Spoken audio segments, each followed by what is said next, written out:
Assalamualaikum warahmatullahi wabarakatuh. Alhamdulillahilladzi hadana bi'abdihil mukhtar man da'ana ilaihi bil idzni wa qad nadana labbaika ya man dallana wa hadana. Allahumma salli wa sallim wa barik wa karrim ala dhatil muhammadiyyah wal al waghfir lana ma yakunu wa ma gadkan. Subhanaka la ilma lana illa ma 'allamtana innaka antal alimul hakim. Rabbi syrah li sadri wa yassir li amri wahlul 'uqdatan min lisani yafqahu qawli. Amma ba'd. Alhamdulillah, segala puji kehadirat Allah Subhanahu wa taala yang telah memberikan kepada kita semua berbagai macam ibadah agar kita bisa memiliki tali yang menghubungkan diri kita kepada Allah Subhanahu wa taala sehingga kita bisa memiliki jalan untuk kita kembali kepada Allah Subhanahu wa taala.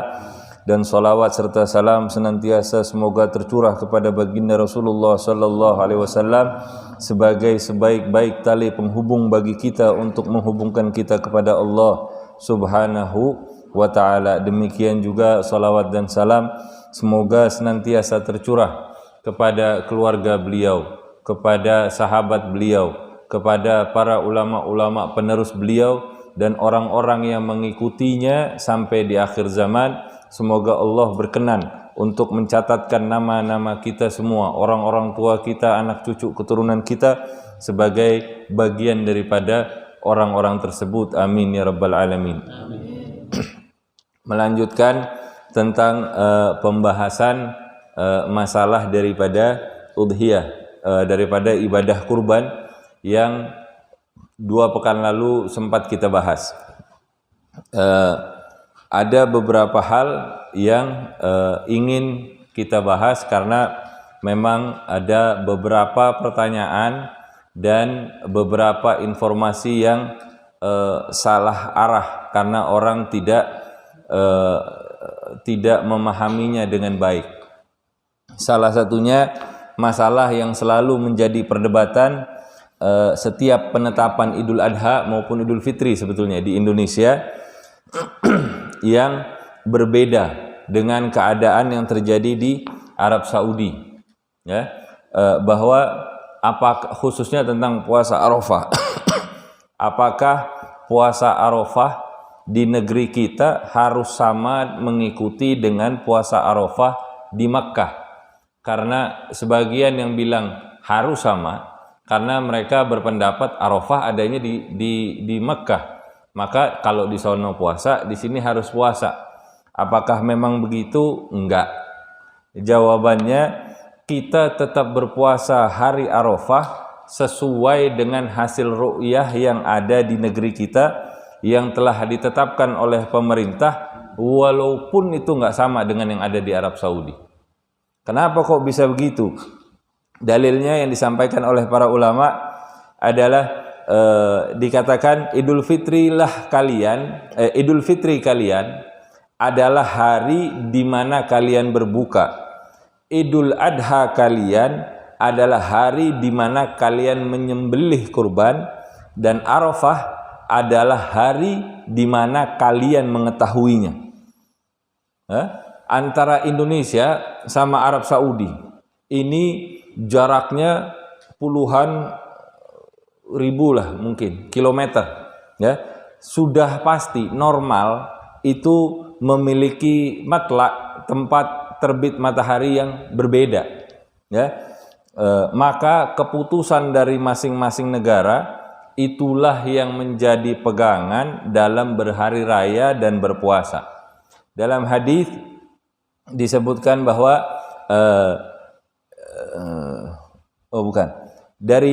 ada satu hadis yang dikutip oleh Syekh Ibnu Abdul Bar.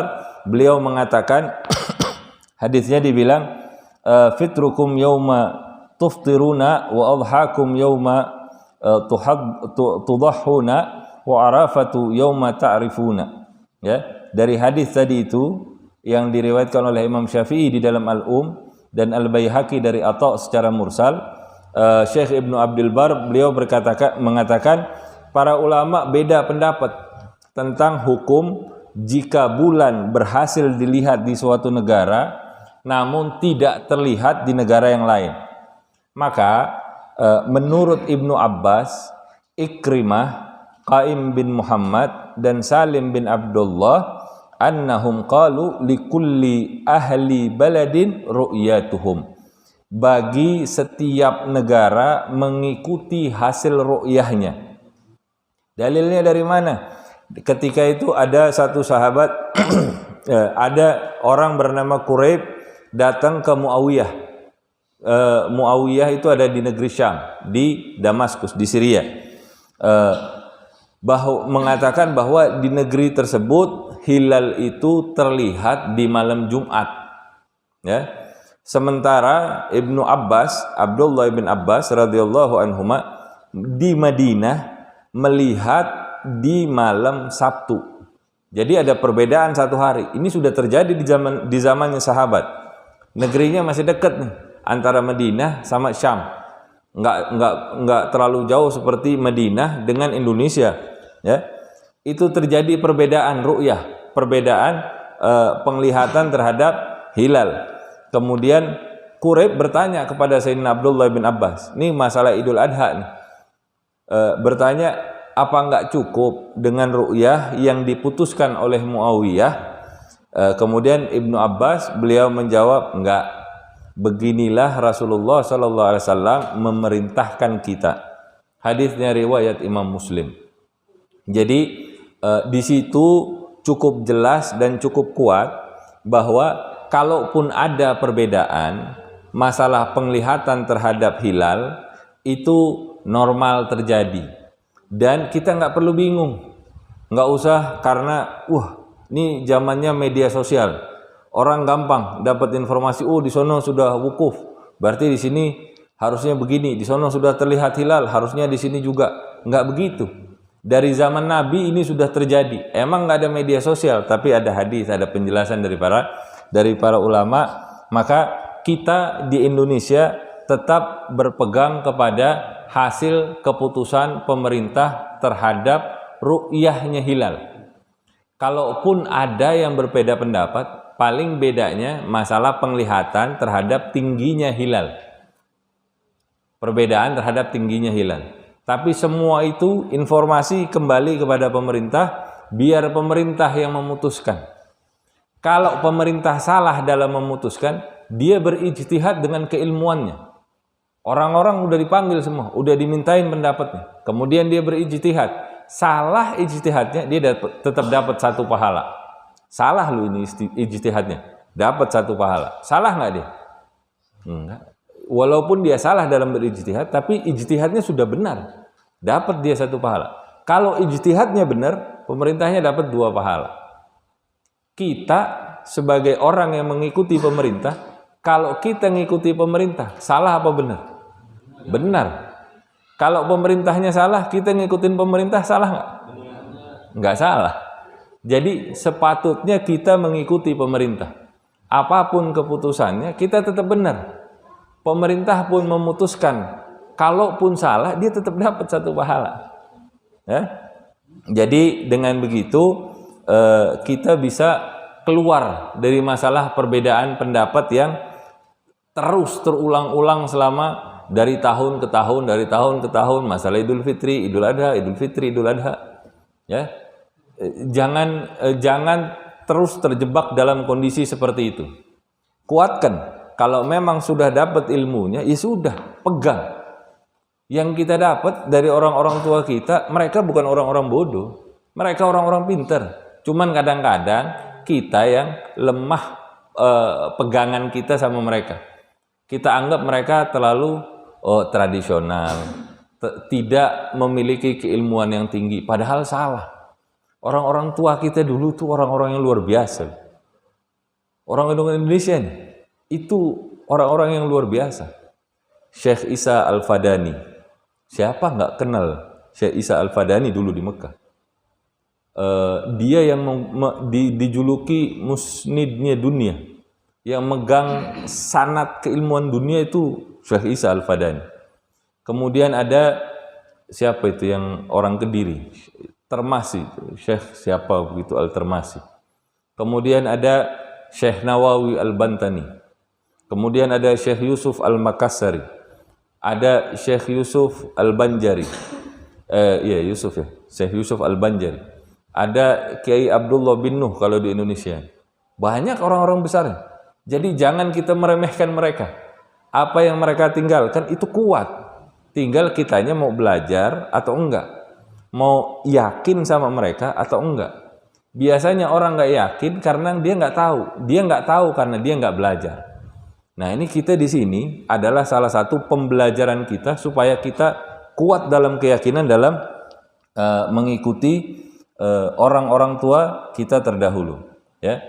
Kemudian yang kedua, masalah arisan kurban. Masalah arisan ini pernah disampaikan oleh Imam Qulyubi. Ya, beliau mengatakan bahwa perkumpulan Jumat yang sudah populer di antara para wanita, ya, dengan cara seorang wanita dari golongan mereka dalam satu perkumpulan ini mengambil bagian tertentu setiap Jumat atau setiap bulan, ya. Ini dikiaskan, ya. Lalu diberikan di pertemuan berikutnya, entah di Jumat berikutnya atau di bulan berikutnya, diberikan bergilir kepada wanita yang lain. Jadi ada kayak arisan begitu, ya. Sampai anggota yang terakhir. Hukumnya gimana? Hukumnya dikatakan boleh, seperti yang dikatakan oleh Al-Iraqi. Ya, kurban boleh dilakukan dalam bentuk arisan di atas. Ya, baik perorangan untuk menyembelih kambing atau 7 orang untuk sapi, semua itu terhitung terhutang hingga semua anggota dapat melaksanakan kurbannya. Ya, jadi seumpama nih kita ada 7 orang arisan sapi gitu, ya, sapi 7 orang. Tahun ini dapat saya, tahun depan orang kedua, tahun depan orang ketiga, orang keempat, orang ketujuh. Semua itu sampai 7-7-nya selesai, sebetulnya kita masih berhutang. Kita masih berhutang di dalam kurban kita. Tapi boleh nggak? Boleh. Kalau memang itu menjadi salah satu cara, karena kita nggak bisa, karena kita nggak punya kemampuan untuk berkurban setiap tahun, maka kita kumpulin pelan-pelan seperti itu, tapi harus komitmen. Nggak boleh, kalaupun satu meninggal harus selama dia masih berhutang harus diteruskan sampai 7-7-nya selesai. Kemudian masalah berkurban untuk mayit. Boleh nggak nih berkurban untuk mayit? Ya, ini kita bawakan dulu beberapa penjelasannya. Bahwasanya Sayyidina Ali bin Abi Thalib, beliau menyembelih 2 kurban, ini riwayatnya Imam Tirmidzi atau Imam Tirmidzi. Sayyidina Ali menyembelih 2 domba, yang satu atas nama Nabi Muhammad, padahal beliau sudah wafat, dan yang kedua adalah untuk dirinya sendiri. Ya, dua domba, yang satu untuk Nabi Muhammad, yang satu untuk dirinya sendiri. Padahal Nabi Muhammad ini udah meninggal. Ya. Ketika ditanya tentang hal itu, Sayyidina Ali mengatakan, Rasulullah SAW telah memerintahkan kepada saya, dan saya tidak akan pernah meninggalkannya sampai saya mati. Ya.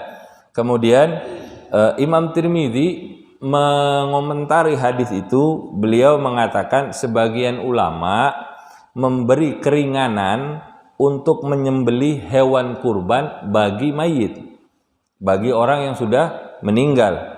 Namun ulama lain tidak memperbolehkannya. Abdullah ibn Mubarak, beliau mengatakan, saya lebih senang kalau disedekahkan atas nama mayit, bukan disembelihnya itu kurban atas nama mayit. Ya. Jika itu dikurbankan atas nama mayit, disembelih atas nama mayit, maka tidak boleh memakannya sedikit pun, dan itu semuanya harus disedekahkan. Ya.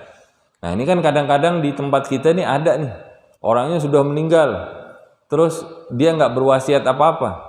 Tapi kita pengen, karena orang tua kita dulu meninggal, mungkin dia tahu belum pernah kurban, maka dia berkurban atas nama mayit, bukan kita yang berkurban, pahalanya kita sedekahkan untuk mayit, tapi disembelih atas nama mayit. Imam Nawawi juga menjelaskan boleh kurban atas nama mayit.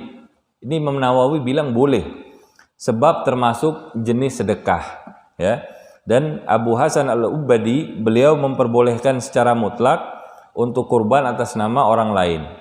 Namun menurut pendapat yang lain nggak boleh kalau nggak ada izin atau wasiat. Maka bagaimana kita menyikapi perbedaan pendapat di kalangan ulama seperti ini? Yang pertama, kalau memang mau, boleh.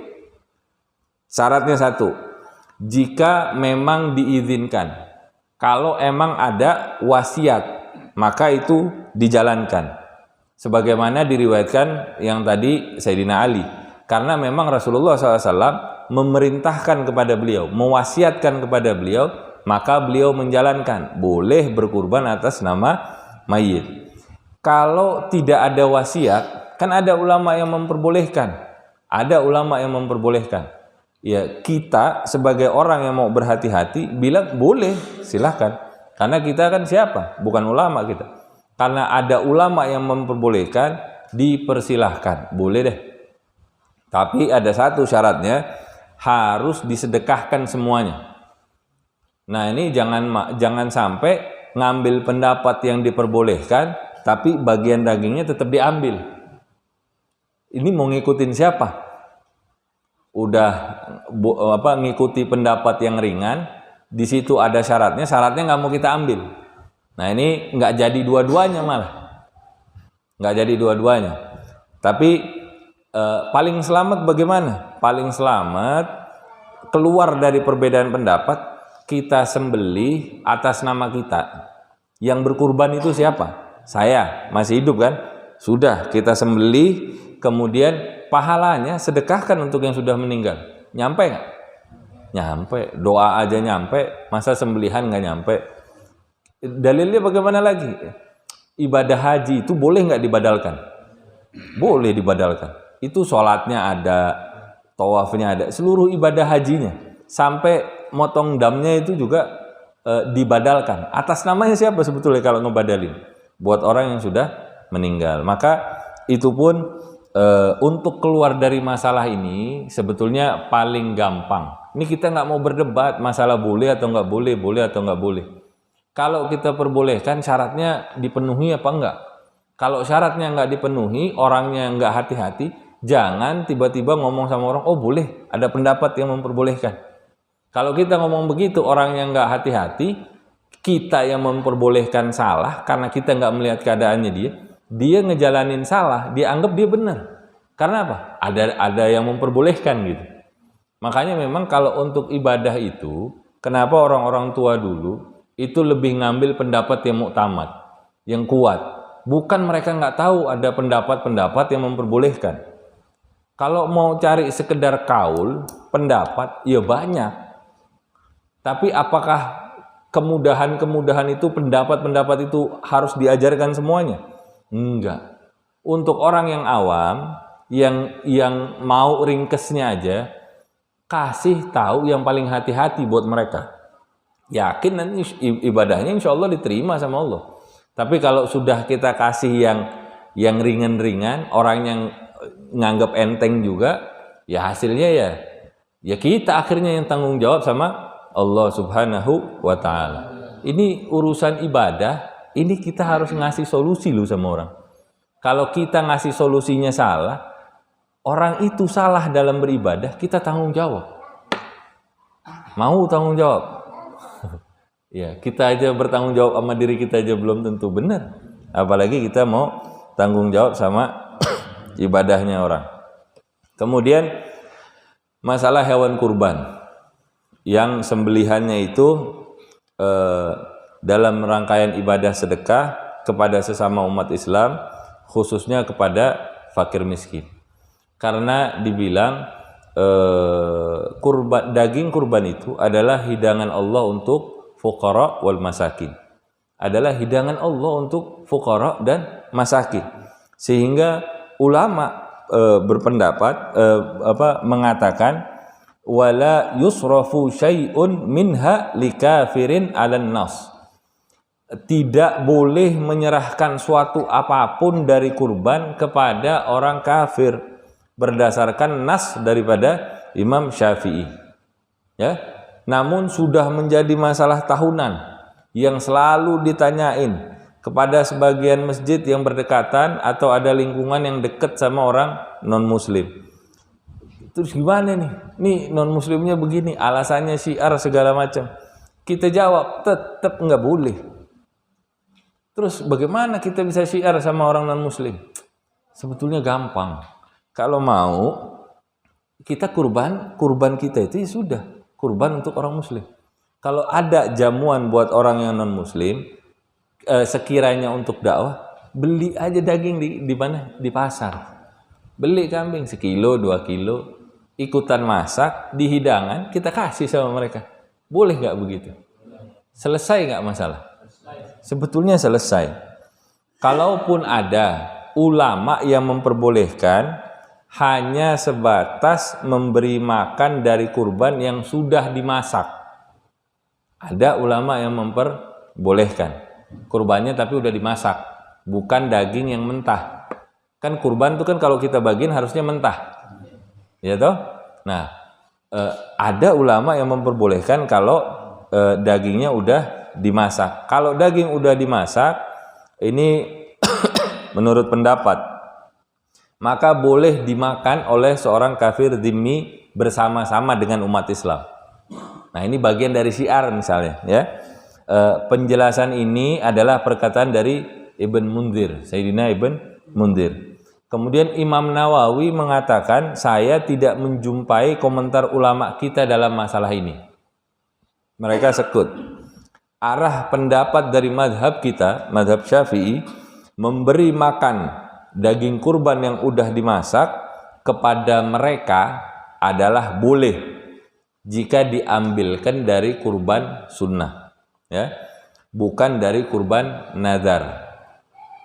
Nah, ini pun ada yang memperbolehkan tapi dengan syarat. Masalah kurban sunnah sama kurban nazar. Pertanyaannya lagi, ini kafir yang ada di Indonesia ini, orang-orang non-muslim maksud saya, itu mereka termasuk golongan dzimmi atau harbi, yang memerangi umat Islam atau yang enggak memerangi umat Islam? Hah? Satu, itu perlu dijawab. Yang kedua, kita tuh perlu berhati-hati masalah kurban sunnah atau kurban nazar. Kita ini taunya hukumnya kurban itu kan sunnah, ya, sunnah kifayah.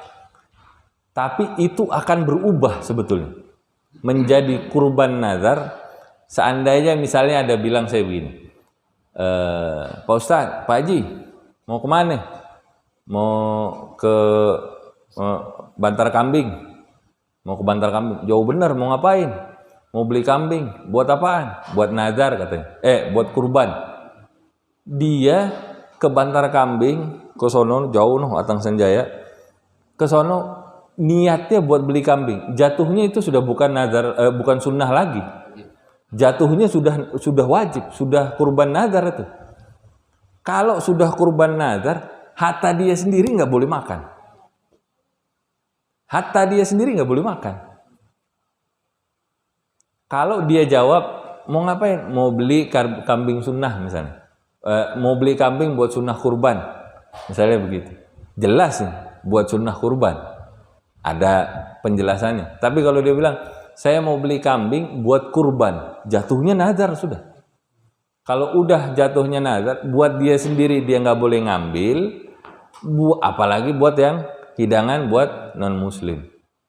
Bahaya nggak begitu? Umat yang awam tahu nggak masalah begitu?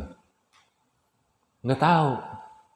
Makanya kalau dikasih tahu sama orang-orang dulu, itu mereka ngasih tahu sebetulnya yang simpelnya udah kalau untuk kurban jangan dikasih sama non-muslim. Ente kalau dijelasin panjang dalam, pusing sendiri ntar. Ntar yang ada, wah berat juga ya. Bukan berat, emang entenya aja nggak mau hati-hati. Kitanya aja yang nggak mau hati-hati. Ini masalah ibadah nih. Ini masalah urusan kita sama Allah. Kalau urusan kita sama Allah, kita nggak hati-hati, gimana urusan kita sama manusia? Nah ini apalagi panitia-panitia kurban nih, hati-hati nih kalau sini ada orang panitia kurban. Ya, kita mikirin urusan ibadah kurban kita aja nih, belum tentu betul. Harus hati-hati kita sama kurban kita. Apalagi kita mau ngurusin kurbannya orang. Makanya beban daripada panitia yang mau memfasilitasi kurban itu adalah beban yang berat. Makanya jalankan dengan hati-hati. Jangan jalankan asal semua seneng aja. Bahaya. Urusannya kita mau ngambil bagian dari dosa orang kalau kita ngejalaninnya nggak benar. Semakin banyak orang yang berkurban, semakin pusing kita. Ntar hadapan sama Allah, ente ngapain jadi panitia kurban? Oh ini untuk ini ya Allah. Ente tahu ilmunya. Kenapa emang ya Allah? Ente salah di sini. Pusing. Kurbannya berapa puluh orang. Sama kayak khutbah Jumat. Rukunnya nggak dijalani. Semakin banyak orang yang ikut jamaah Jumatnya, dia tanggung jawab. Jadi yang jadi khotib yang tanggung jawab. Makanya kita berusaha lah untuk kita duduk, belajar, catat, waspada sama keadaan. Kalau emang ada perihal-perihal yang kita nggak ngerti, tanyain supaya kita tahu jawabannya. Jangan semua kita anggap gampang. Datang belajar, nggak ada buku, nggak ada pulpen, nggak ada pensil, cuman dengerin aja sambil tidur kadang-kadang gitu. Ada kan begitu, lagi main-main sama temennya, ada yang begitu. Nah jangan, kita mau serius sama agama kita.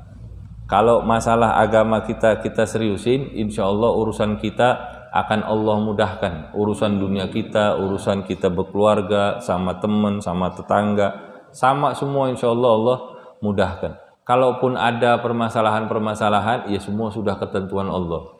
Terima aja dengan hati yang senang, dengan hati yang lapang. Mudah-mudahan Allah akan membalas semua itu dengan pahala yang besar di sisinya. Jangankan kita, Rasulullah aja punya cobaan, diuji sama Allah dalam dakwahnya. Masa kita yang jauh kedudukannya dari Rasulullah, terus kita nggak mau diuji, nggak mau rasain susah dalam dakwah, nggak apa-apa sudah. Ya semoga Allah mudahkan kita dalam kita berusaha menjadi perpanjangan lisan, perpanjangan tangan, perpanjangan dari usaha dakwahnya Rasulullah SAW. Semoga Allah selalu menuntun kita dalam jalannya Rasulullah SAW, dan semoga Allah mewafatkan kita dalam keadaan husnul khotimah di jalannya Rasulullah SAW. Dan kita kelak dibangkitkan bersama dalam kelompoknya Rasulullah, dikelompokkan di dalam surga Firdausil A'la dalam keadaan kita berdekatan dengan Rasulullah sallallahu alaihi wasallam. Ala hadhihi niyyah wa li kulli niyatin salihah wa ila hadratin nabi Muhammadin sallallahu alaihi wasallam. Surah Al-Fatihah. Billahi minasyaitonir rajim. Bismillahirrahmanirrahim. Ar-Rahmanir-Rahim. Maliki yaumiddin. Iyyaka na'budu wa iyyaka nasta'in. Ihdinas siratal mustaqim. Siratal ladzina an'amta 'alaihim ghairil maghdubi 'alaihim waladdallin. Amin. Ya Rabbana tarafna bi annana tarafna wa annana ala ladha ashrafna fatub 'alaina taubah taghsil li kulli haubah واستر لنا العورات وآمن الروعات واغفر لوالدينا ربي ومولودينا والأهل والإخوان وسائر الخلان وكل ذي محبة أو جيرة أو صحبة والمسلمين أجمع آمين. ربي اسمع فضلا وجودا منا لا باكتساب منا بالمصطفى الرسول نهضى بكل سول صلى وسلم ربي عليه عد الحب وآله وصحبه إدادة الصحب والحمد للإله في البدء والتناهي سبحانك اللهم وبحمدك أشهد أن لا إله إلا أنت أستغفرك وأتوب إليك. Kurang lebihnya dari saya mohon maaf. Wal afu minkum. Wassalamualaikum warahmatullahi wabarakatuh.